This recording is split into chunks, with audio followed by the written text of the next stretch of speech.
Hello. So it has been a minute and I very much apologize for how long I have been MIA and inconsistent with my uploads. It has just been crazy busy and the work stress is real. So YouTube kind of just fell between the cracks and that was very unfortunate because I love doing YouTube. But I'm back today with a video and I promise my uploads will be much more consistent going forward. I have a couple of videos that I need to catch up on, but today I wanted to start by doing my November TBR.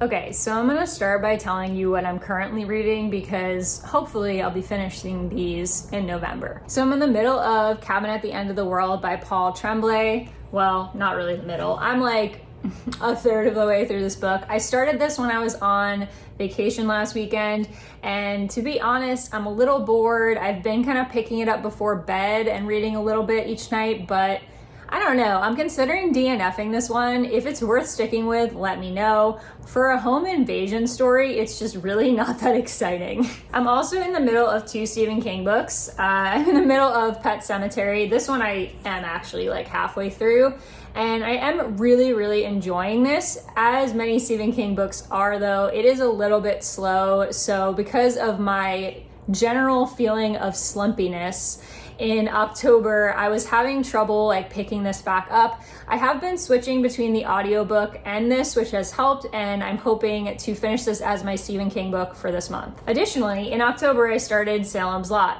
Again, enjoying this, though this is a very slow book. I only made it like through the first 100 or so pages, and I was honestly super bored. I just feel like, I don't know, there's a lot of talk of like real estate deals and there's just a lot going on. There's a lot of characters that it's switching back and forth between, but it feels like at the same time nothing's happening, if that makes sense. I do want to give this a chance because I think it's gonna get better, and I know from experience that Stephen King's books tend to start a little bit slow and often take like 200 pages to pick up, and this one's a long one. It's like over 600 pages. So I'm planning on getting back to this at some point, but it's not as high on the priority list currently. Okay, now to get into the books that I plan on starting and hopefully finishing in November. I think that this pile might be a tad ambitious just because October was probably my worst reading month this entire year. I just could not motivate myself to read. I think it was a combination of things that were going on in my life, but I was in a very large reading slump and I just could not finish any books or even start some books.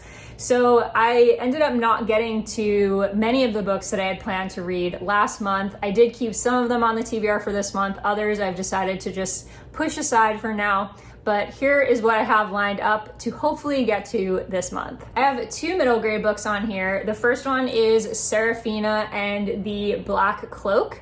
I've been trying to read more middle grade in general, and because I'm feeling slumpy, these are good to pick up when I feel unmotivated or have trouble getting into a book because they generally go pretty quickly and aren't too taxing on my brain. So this one is about a girl named Serafina who lives on this estate, but no one knows that she lives there because her father is the maintenance man and they secretly live in the basement. However, some of the children on the estate start to go missing and Serafina goes to try to figure out what's happening. There is some man with a black cloak that she thinks is responsible, so she's trying to identify who that is and help stop children disappearing on the estate. This one sounds perfect. It's spooky. I'm still in the spooky mood, even though it's November now. I'm pretty much always in a spooky mood, so we're gonna keep the spooky reads going. This sounds really atmospheric. It sounds really fun, and I'm very much looking forward to it. The other middle grade that I have on my list this month is Akata Witch by Nnedi Okorafor. I'm probably butchering that, I'm so sorry. But this one sounds really good. I think I've just been pushing this off because I have been having trouble getting into fantasy, but I'm hoping because this involves both witches and serial killers that I will be into it, because I do love both those things and am really into those things right now. So I'm hoping that that will be a selling point for me. This is about a girl named Sunny who lives in Nigeria. She is albino, and so she's not able to spend as much time as she'd like outside playing sports with her friends. She finds out that she has magic abilities, and she's actually a free agent. And so she starts training, but she's not allowed to tell her family. This sounds just really fun and, again, spooky. So I'm really excited to pick this up. This is a duology, I believe. So hopefully I'll like this first one and want to read the second. Next, I have 2 YA books. And the first is one that I've been wanting to get to for a while, and that is The Babysitter's Coven by Kate Williams. This one I wanted to get to in October, but I was waiting for it from the library and it just came in like a couple days ago, so that's okay. Again, still in the spooky mood, so I'm down for anything involving witches. This one is about a girl named Esme who has her own babysitters club, and this other girl wants to join it, but she doesn't understand why, because she's very attractive and popular and doesn't seem like the type that would want to be a babysitter. And so she questions that, and then finds out, based on a note from her mother that said, "Find the babysitters," that being a babysitter apparently involves magical powers and spells and saving innocent people. So this sounds really fun. I've heard nothing but great things about it, and I hope I love it. The other YA book that I have on my list this month is Good Girl's Guide to Murder. This one is one that I've been wanting to read forever, and I don't know why I haven't picked it up yet. This one is about a girl named Pip, and in her town of Fairview, a girl was murdered 5 years prior by her boyfriend, and then her boyfriend killed himself. But Pip is convinced that Sal is not really a murderer because they knew each other when they were younger. And so for her senior project, she decides to further investigate this case and try to prove Sal's innocence. And then once she starts digging around, she gets into some trouble herself. This sounds like everything I love, and I'm really excited to pick this up because I am loving all of the new YA mysteries that are coming out. The genre is booming and I love it.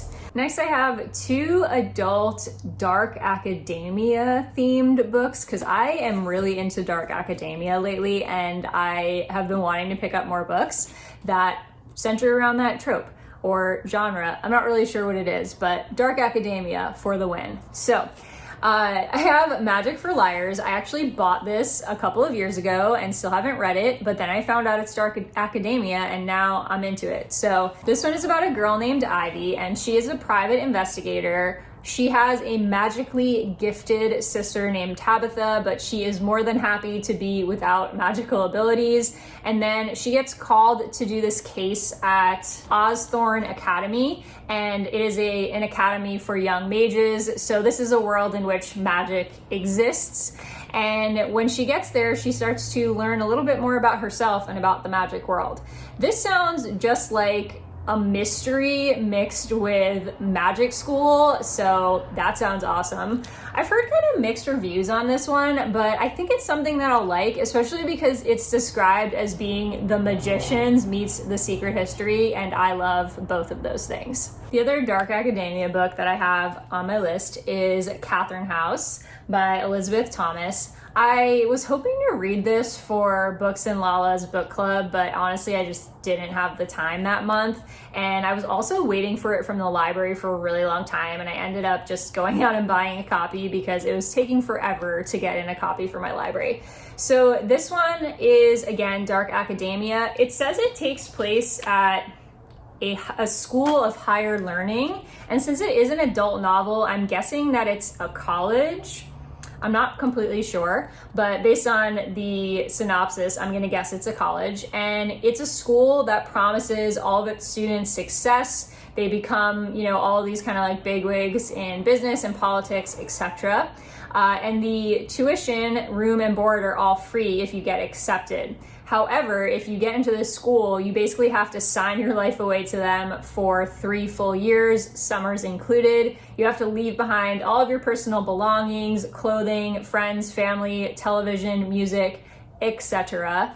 And just basically give your entire life to this school for 3 years. So this is about a girl named Inez, and she gets accepted to the school, but once she gets there, she starts to question some of the darker things and the rules going on at the school. And I don't know much else, but this sounds awesome. I love like creepy school environments, so I'm really looking forward to this. Again, mixed reviews I've heard on this one, but I think this might be right up my alley. And lastly, I do want to get to something that I didn't get to in October, and that was doing a read through of the Diviner series. So I've only read the first book of this series so far, but I really want to finish the series. It's been on my TBR for so long, and now that all 4 books are out, I just want to like binge read this. I really wanted to do this in October, like just spend a couple of days binge reading this series. The books are really long, like they're all I think like 500 plus pages, but it just didn't happen because like slump plus busy, no reading occurred. So I have that on my plans for this month. Hopefully it will happen. I really want to read it during this like fall season because it has very fall-like vibes. So if you don't know, The Diviners is basically about this girl named Evie. She is sent off to New York City. This takes place in the 1920s. And it's like kind of a crazy mix of historical fiction, fantasy, and mystery. So Evie is sent off to New York after she gets in trouble at home. And so her parents send her there as punishment, but she's actually really excited because she really wants to go to New York City. And she's staying with her uncle who owns this museum of kind of like oddities, I guess you could say. And she gets dragged into this kind of bigger thing that's going on in the city. She has a supernatural ability where she can touch any object and know that object's past. And so there's a serial killer on the loose in New York City. She gets involved in the case because of her uncle. She touches an object from one of the first victims and she gets kind of drawn in trying to help track down this killer. I really loved the first book. It's definitely long and takes like a little bit of effort to get through. There's a lot going on and a lot of characters, but I really loved being in this setting and I love Evie as a character, so I'm really excited to jump back into the rest of the series. I am going to give this a reread because it's been a minute, and then I'm going to read the other 3 books. If you guys would like to see a reading vlog of me reading this series, let me know in the comments because I'm happy to do that. So that wraps up my November TBR. Ambitious, I know. Will I get to all of those books? Who knows? Hopefully I can dig myself out of this reading slump and get back into reading because I don't know what is happening with me. I think 2020 is just like killing me right now. But let me know in the comments what you're planning to read in November, and let me know if you've read any of these books or are planning to, because I'd love to chat with you about it. So I will see you guys in my next video.